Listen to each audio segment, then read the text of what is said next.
Hello friends, स्वागत है आप सभी का लेट्स लर्न ऑनलाइन चैनल पर। आज हम इस वीडियो में बीपीएससी टीआरई 4.0 क्लास 6 to 10 के लिए मोस्ट इम्पॉर्टेंट 20 प्रश्नों को सॉल्व करेंगे। सब्जेक्ट है हमारा भूगोल, सेट नंबर है 7। इससे पहले ऑलरेडी हमने 6 सेट करा रखा है। इन सभी वीडियो का लिंक डिस्क्रिप्शन में दिया हुआ है या फिर आप प्लेलिस्ट में जाके देख सकते हैं। अगर इन सभी का free of cost PDF file चाहिए तो हमारा टेलीग्राम चैनल ज्वाइन कर लीजिए। टेलीग्राम चैनल का लिंक जो है ना डिस्क्रिप्शन में दिया हुआ है। ठीक है, तो चलिए शुरू करते हैं और देखते हैं आज का पहला सवाल।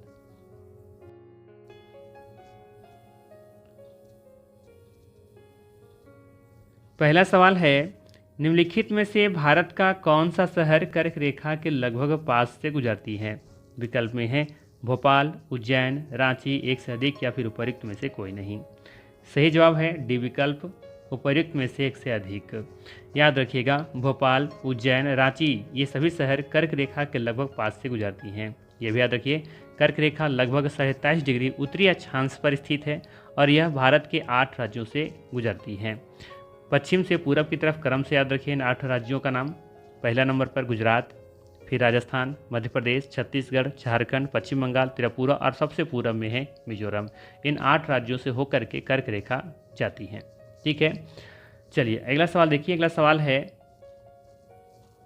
देश का पहला ऊर्जा संग्रहालय कहाँ बनेगा? विकल्प में है पटना, रांची, वाराणसी, एक से अधिक या फिर उपर्युक्त में से कोई नहीं। सही जवाब है इसका विकल्प नंबर ए, पटना। देश का पहला ऊर्जा संग्रहालय पटना में बनेगा। ठीक है, विकल्प नंबर ए यहाँ पे बिल्कुल ही सही है। लेते हैं अगला सवाल। अगला सवाल है, दुधवा टाइगर रिजर्व किस राज्य में स्थित है? बताना है दुधवा टाइगर रिजर्व किस राज्य में स्थित है। विकल्प में है राजस्थान, अरुणाचल प्रदेश, छत्तीसगढ़, एक से अधिक या फिर उपर्युक्त में से कोई नहीं। सही जवाब है इसका विकल्प नंबर ई, उपर्युक्त में से कोई नहीं। दुधवा टाइगर रिजर्व ये आपका उत्तर प्रदेश में स्थित है, लखीमपुर खीरी जिला में। ठीक है, दुधवा टाइगर रिजर्व पहले ये इसे राष्ट्रीय उद्यान के नाम से जानते थे। ठीक है, इसकी स्थापना 1977 में की गई थी। बाद में ये टाइगर रिजर्व बनाया गया था। ठीक है, तो याद रखना यहाँ पे सही आंसर होगा इसका उपर्युक्त में से कोई नहीं। राजस्थान में अगर बात करें तो यहाँ पे एक रणथंभौर और सरिस्का टाइगर रिजर्व देखने को मिलता है, जबकि अरुणाचल प्रदेश में यहाँ पे एक नामदफा टाइगर रिजर्व है और छत्तीसगढ़ में आप देखेंगे तो यहाँ पे अचनक कमार टाइगर रिजर्व स्थित है। ठीक है, तो ये भी चीज़ों को ध्यान में रखते हुए चलिएगा। चलिए आगे देखते हैं। अगला सवाल है, बरेला झील बिहार के किस जिला में स्थित है? बताना है बरेला झील बिहार के किस जिला में स्थित है।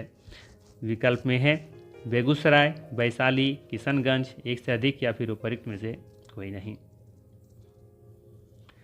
तो याद रखना है बरेला झील बिहार के वैशाली जिला में स्थित है। यह एक महत्वपूर्ण प्राकृतिक जलाशय है और यहाँ मत्स्य पालन भी किया जाता है। सही जवाब हो जाएगा इसका विकल्प नंबर बी। याद क्या रखना है साथ ही साथ यहाँ पे बिहार सरकार बरेला झील को नेचर वर्ल्ड लाइफ सर्किट में शामिल करेगी। ये करंट अफेयर का न्यूज है, ध्यान रखिएगा। बिहार सरकार बरेला झील को नेचर वर्ल्ड लाइफ सर्किट में से शामिल करेगी। ठीक है, तो यहाँ से सवाल बन सकता है कि बरेला झील बिहार के किस जिला में स्थित है? तो ये वैशाली जिला में स्थित है। ठीक है, जबकि बेगूसराय जिला में काबर झील स्थित है। ठीक है, और किशनगंज में तो वहाँ यहाँ पे देखेंगे तो कोई भी झील यहाँ में मौजूद नहीं है। ठीक है, चलिए आगे देखते हैं। अगला सवाल लेते हैं। सवाल रहेगा आपके लिए, कृषि क्षेत्र में सौर ऊर्जा के इस्तेमाल में देश का कौन सा राज्य शीर्ष स्थान पर है? बताना है कृषि क्षेत्र में सौर ऊर्जा के इस्तेमाल में देश का कौन सा राज्य शीर्ष स्थान पर है। बिहार, राजस्थान, महाराष्ट्र, एक से अधिक या फिर उपर्युक्त में से कोई नहीं। अगर आंसर पता है तो कमेंट करते हुए चलिएगा। सही जवाब हो जाएगा इसका महाराष्ट्र। ठीक है, विकल्प नंबर यहाँ पे सी सही होगा। कृषि क्षेत्र में सौर ऊर्जा के इस्तेमाल में देश का कौन सा राज्य शीर्ष स्थान पर है? तो ये महाराष्ट्र देखेंगे तो शीर्ष स्थान पर है। ठीक है,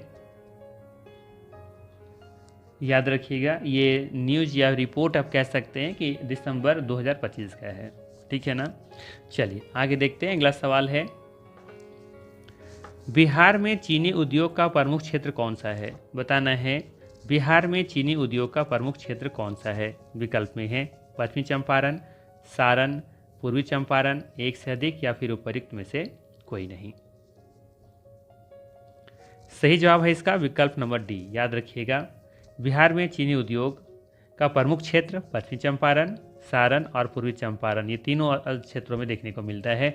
सही जवाब यहाँ पे डी विकल्प होगा, याद रखिएगा। ठीक है, पश्चिमी चंपारण अब देखेंगे तो यहाँ पे कई चीनी मिलें हैं, है ना। चीनी का बहुत सारे मिलें हैं यहाँ पे देखने को मिलेगा। सारण में भी देखने को मिलता है और पूर्वी चंपारण में तो है ही है। ठीक है, तो यहाँ पे डी विकल्प सही हो जाएगा।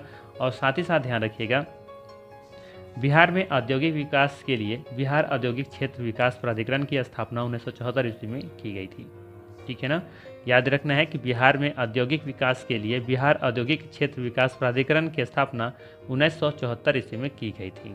ठीक है, इससे 4 क्षेत्रीय कार्यालय भी बनाए गए हैं, पटना, भागलपुर, मुजफ्फरपुर और दरभंगा। ठीक है, इन चारों को नाम याद रखिएगा, क्षेत्रीय कार्यालय हैं सभी। ठीक है, चलिए आगे देखते हैं। अगला सवाल है, पूर्व मध्य रेलवे का मुख्यालय कहाँ स्थित है? बताना है, पूर्व मध्य रेलवे का मुख्यालय कहाँ स्थित है? विकल्प में है मुगल सराय, रांची, हाजीपुर, एक से अधिक या फिर उपरोक्त में से कोई नहीं। सही जवाब है इसका विकल्प नंबर सी, हाजीपुर। पूर्व मध्य रेलवे का मुख्यालय कहाँ स्थित है? हाजीपुर में स्थित है। ठीक है, वहीं बात करें हम यहाँ पे कि पूर्व मध्य रेलवे का स्थापना कब की गई थी, तो याद रखिएगा, इस जोन की स्थापना 1 अक्टूबर 2002 ईस्वी को की गई थी। ठीक है, बिहार में कुल 4 रेल मंडल हैं वैसे, सोनपुर मंडल, दानापुर मंडल, समस्तीपुर मंडल और कटिहार मंडल। ठीक है, तो ये सब क्या भी चीज़ों को ध्यान में रखते हुए चलिए आगे देखते हैं। अगला सवाल लेते हैं। सवाल है, राष्ट्रीय जल मार्ग 37 किस नदी से संबंधित है? बताना है, राष्ट्रीय जल मार्ग 37 किस नदी से संबंधित है? विकल्प में है गंडक, कोसी, पुनपुन, एक से अधिक या फिर उपर्युक्त में से कोई नहीं। तो याद रखिएगा, राष्ट्रीय जल मार्ग 37 ये गंडक नदी से संबंधित है। विकल्प नंबर ए यहाँ पे सही हो जाएगा। और ये बिहार और उत्तर प्रदेश क्षेत्रों में फैला हुआ है और इसकी कुल लंबाई अब देखेंगे तो 296 किलोमीटर है।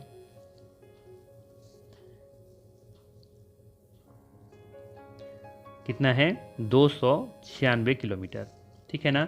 वहीं बात करें राष्ट्रीय जल मार्ग संख्या 1 की लंबाई कितनी है, तो 1620 किलोमीटर है और ये उत्तर प्रदेश, बिहार, झारखंड और पश्चिम बंगाल को कवर करता है। ठीक है ना। वहीं बात करें कोसी नदी पर कौन सा राष्ट्रीय जल मार्ग बनाया गया है, तो यहाँ पे याद रख सकते हैं कोसी नदी पर राष्ट्रीय जल मार्ग संख्या 58 बनाया गया है, जबकि पुनपुन नदी पर आप देखेंगे तो राष्ट्रीय जल मार्ग संख्या 81 है। ठीक है, तो इन चीज़ों को ध्यान में रखिएगा। गंडक, कोसी, पुनपुन ये पूरी तरीके से गंडक को छोड़ करके कोसी और पुनपुन ये दोनों बिल्कुल बिहार में स्थित है, जबकि गंडक जो है ना, गंडक नदी पर जो बनाया गया है राष्ट्रीय जलमार्ग संख्या 37 ये 2 राज्यों में फैला हुआ है, बिहार में और उत्तर प्रदेश में। जबकि राष्ट्रीय जलमार्ग संख्या 1 जो है ना, ये गंगा नदी पर है और ये उत्तर प्रदेश, बिहार, झारखंड और पश्चिम बंगाल में ये विस्तार है, ये इसका विस्तार है, जो कि इसकी लंबाई 1620 किलोमीटर है। ठीक है, चलिए आगे देखते हैं। अगला सवाल है, जयप्रकाश नारायण अंतर्राष्ट्रीय हवाई अड्डा बिहार के किस जिला में स्थित है? बताना है, जयप्रकाश नारायण अंतर्राष्ट्रीय हवाई अड्डा बिहार के किस जिला में स्थित है? विकल्प में है पटना, गया, दरभंगा, एक से अधिक या फिर उपर्युक्त में से कोई नहीं। सही जवाब होगा इसका विकल्प नंबर ए, पटना। ठीक है, जयप्रकाश नारायण अंतर्राष्ट्रीय हवाई अड्डा बिहार के किस जिला में स्थित है? तो ये पटना जिला में स्थित है। बिहार में 2 ही आप देखेंगे तो अंतर्राष्ट्रीय हवाई अड्डा है, एक तो गया में है और दूसरा पटना में है। ठीक है, और भी हैं लेकिन सभी घरेलू उपयोग के लिए किया जाता है इस्तेमाल। चलिए आगे देखते हैं। अगला सवाल है, किस देश में झूम खेती कृषि को काइनिन के नाम से जाना जाता है? विकल्प में है कांगो, मलेशिया, वेनेजुएला, एक से अधिक होगा या फिर उपर्युक्त में से कोई नहीं। सही जवाब होगा इसका विकल्प नंबर ई, उपर्युक्त में से कोई नहीं। याद रखिएगा, फिलीपींस में झूम खेती कृषि को काइनिन के नाम से जाना जाता है। ठीक है ना, फिलीपींस का नाम याद रखना है। कांगो आप देखेंगे तो यहाँ पे मसूले के नाम से जानते हैं झूम खेती को, जबकि मलेशिया में लदांग के नाम से जानते हैं और वेनेजुएला में याद रखना है यहाँ पे कि कोनुको के नाम से जानते हैं झूम खेती को। ठीक है, तो ये सब तो कई बार हम बता चुके हैं वैसे, लेकिन ये नया चीज़ हम जोड़ रहे थे आज काइनिन के बारे में। काइनिन जो है ना, ये फिलीपींस में झूम खेती को कहते हैं। ठीक है, तो तो यहाँ पे विकल्प नंबर ई सही हो जाएगा। चलिए आगे देखते हैं, अगला सवाल है भितरकनिका राष्ट्रीय उद्यान किस राज्य में स्थित है? विकल्प में है उड़ीसा, कर्नाटक, आंध्र प्रदेश, एक से अधिक या फिर उपयुक्त में से कोई नहीं। तो याद रखिएगा भितरकनिका राष्ट्रीय उद्यान ये उड़ीसा राज्य में स्थित है। विकल्प नंबर ए यहाँ पे सही होगा। ठीक है, इसके अलावा ध्यान में रखिए कर्नाटक में बांदीपुर राष्ट्रीय उद्यान स्थित है, जबकि आंध्र प्रदेश में देखेंगे तो पापीकोंडा राष्ट्रीय उद्यान स्थित है। नामदफा राष्ट्रीय उद्यान तो ये अरुणाचल प्रदेश में है। ठीक है, तो यहाँ पे सही आंसर क्या हो जाएगा? विकल्प नंबर ए। चलिए आगे देखिए, अगला सवाल है सलाल परियोजना किस नदी पर स्थित है? बताना है सलाल परियोजना किस नदी पर स्थित है? कावेरी नदी पर, चिनाब नदी पर, झेलम नदी पर, एक से अधिक होगा या फिर उपयुक्त में से कोई नहीं।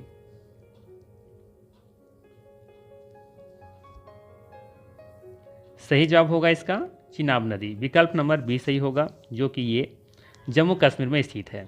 ठीक है, कावेरी नदी पर बात करें यहाँ पे तो इस पर एक मेट्रो परियोजना बनाई गई है। ठीक है,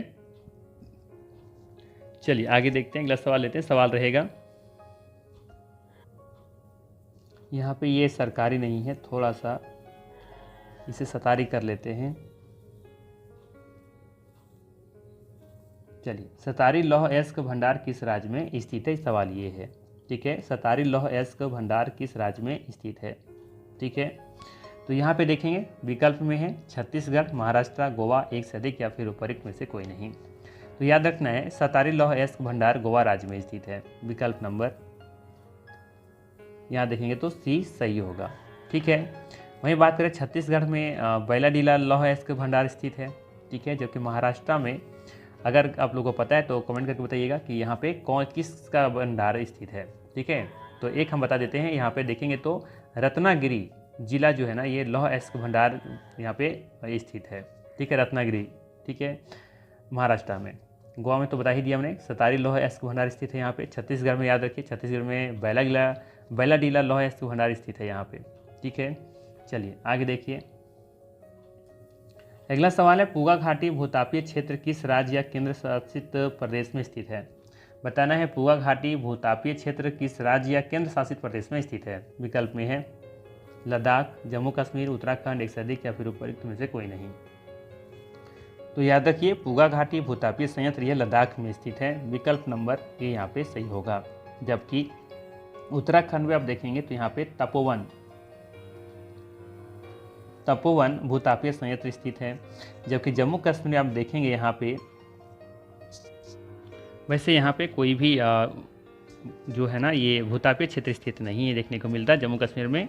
ठीक है, तो यहाँ लद्दाख और उत्तराखंड का याद रखिए। ठीक है, आप झारखंड में भी देखेंगे तो सूरज कुंड जो भूतापीय संयंत्र है यहाँ पे स्थित है ये। ठीक है, तो इसको याद रख सकते हैं। मणिकर्ण के बारे में याद रख सकते हैं जो कि हिमाचल प्रदेश में स्थित है। पार्वती घाटी के बारे में याद रख सकते हैं, पार्वती घाटी का भूतापीय संयंत्र जो कि हिमाचल प्रदेश में स्थित है। तो इन सभी का नाम याद रखिए। ठीक है, चलिए आगे देखते हैं, अगला सवाल लेते हैं। सवाल है दक्षिण भारत का मैनचेस्टर किसे कहा जाता है? विकल्प में है कोयम्बटूर, अहमदाबाद, कानपुर, एक से अधिक या फिर उपयुक्त में से कोई नहीं। सही जवाब हो जाएगा इसका कोयम्बटूर। याद रखिएगा दक्षिण भारत का मैनचेस्टर किसे कहा जाता है? तो कोयम्बटूर को कहा जाता है। ठीक है, वहीं उत्तर भारत का मैनचेस्टर कानपुर को कहा जाता है जो कि उत्तर प्रदेश में स्थित है। ठीक है, वहीं बात करें हम अहमदाबाद के बारे में तो याद रखना ये अहमदाबाद को भारत का मैनचेस्टर कहा जाता है। ठीक है, तो तीनों अलग अलग सवाल हैं। ठीक है, अगर पूछा जाए आपसे कि भारत का मैनचेस्टर किसे कहा जाता है तो अहमदाबाद, अगर पूछा जाए दक्षिण भारत का मैनचेस्टर किसे कहा जाता है तो कोयम्बटूर, और उत्तर भारत का मैनचेस्टर किसे कहा जाता है तो कानपुर जो कि उत्तर प्रदेश में है। ठीक है, तो यहाँ पे विकल्प नंबर ए बिल्कुल ही सही होगा। चलिए आगे देखिए, अगला सवाल है भारत के किस पठार में लौह एवं इस्पात उद्योगों का सर्वाधिक संकेंद्रण है? बताना है कि भारत के किस पठार में लौह एवं इस्पात उद्योगों का सर्वाधिक संकेंद्रण है? छोटा नागपुर पठार, मेघालय का पठार, मालवा का पठार, एक से अधिक या फिर उपयुक्त में से कोई नहीं। तो याद रखना है सही जवाब होगा इसका छोटा नागपुर का पठार। भारत के छोटा नागपुर पठार में लौह एवं इस्पात उद्योगों का सर्वाधिक संकेंद्रण देखने को मिलता है। विकल्प नंबर ए यहाँ पे बिल्कुल ही सही हो जाएगा। चलिए आगे देखते हैं,